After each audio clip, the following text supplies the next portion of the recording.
இப்போ அவர் என்ன சொல்ல வர்றாருன்னா, எனக்கு இருந்த ஓட்டெல்லாம் போயிடுச்சு, ஃப்ரெஷ்ஷாக ஒரு 3%லேருந்து ஒரு 1/2% ஓட்டு கிடைக்குமான்னு பார்க்குறாரு. ஆனால் இவர் யாருக்குமே நம்பிக்கையான ஒரு முகம் இல்லை, யாருக்கிட்டையுமே ஒரு கான்ஃபிடன்ஸ் கெயின் பண்ணலன்றது தான் இதுலேருந்து ப்ரூஃப். அது கேட்டால் என்ன சொல்கிறாங்கன்னா, அதாவது பிராமணர்களுடைய வாக்குகளை வாங்குவதற்கு ஒரு ஸ்ட்ராட்டஜி எடுக்கிறார். அதுதாங்க, இது தப்பு இல்லைங்க. நான் பிரிக்காதீங்கன்னு தான் சொல்கிறேன். நான் அதை தான் ஒரு சமூகம்னு சொன்னேன். நீங்கள் சமூகமாக பிரிச்சிங்கன்னா, சமூகம்னா என்னங்க சிம்பிளாக? ஜாதியை தானேங்க சொல்கிறீங்க. அது ஒரு ஜாதி. நாடாரு, கோனாரு, வன்னியார், முதலியார், இது ஒரு ஜாதி.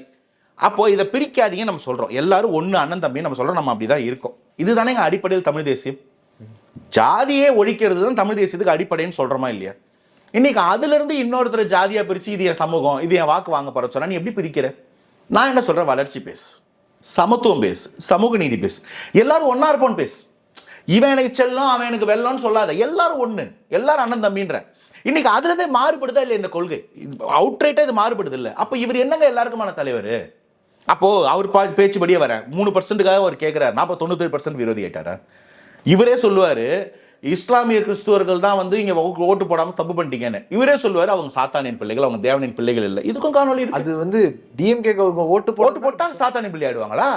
அவங்க தமிழர்கள் ஆயிடுமா? நீங்கள் யார் இதுக்கு சொல்கிறதுக்கு அத்தாரிட்டி? அவர் உங்களுக்கு ஓட்டு போடலன்றதுனால, இப்போ நான் அவருக்கு ஓட்டு போடல, நான் என்னது? நான் முருகர் கும்பிட்றேன், நான் சீமானுக்கு ஓட்டு போட்டதே இல்லை, போட போகிறதே கிடையாது, நான் என்னது? எனக்கு எந்த பேயோட புள்ளன்னு சொல்ல போறீங்க? என்ன விதமான மனப்பாக்குங்க இது? எனக்கு ஓட்டு போடலாம் சாத்தான் பிள்ளைகள். ஸ்டேஜில் நின்றுக்கிட்டு நீ தமிழ்நாடு தான் எனக்கு ஓட்டு போடு, நீ வந்து கிறிஸ்தவனாவோ இஸ்லாமியனாவோ இருந்தால் என் தம்பிக்கு ஓட்டு போடு. நீங்கள் யார் அதை முடிவு பண்ணுறதுக்கு? முடிவு பண்ண வேண்டியது நாங்கள், எங்களுடைய உரிமை அது. நீ எனக்கு போடு போட, அப்போ உனக்கு ஓட்டு போடலாம், நான் தமிழன் இல்லையா? கேள்வி ரொம்ப அதிகமா வருது. தமிழருடைய உரிமைகளுக்கு போராடுறது அவர் மட்டும்தான் அப்படிங்கிற. இப்படிதான் இதே தான் சொல்லிக்கிட்டு இருப்பார். நான் நிறைய கேட்டுருவேன், அதான் சொல்றேன். ஏற்கனவே நான் நிறைய அவரை பத்தி பேசிட்டேன். நான் நிறைய கேள்விகள் கேட்டேன்னாக்க ரொம்ப சங்கடமா போயிடும். இது தப்பு, இது ஒரு தவறான பிரிவினைவாத அரசியல். பிரிவினைவாதம் நம்ம எதை சொல்றோமோ அந்த பிரிவினைவாதத்துக்குள்ளே போய் நின்றுக்கிட்டு ஒற்றுமைன்னு சொல்றது மிக தவறு.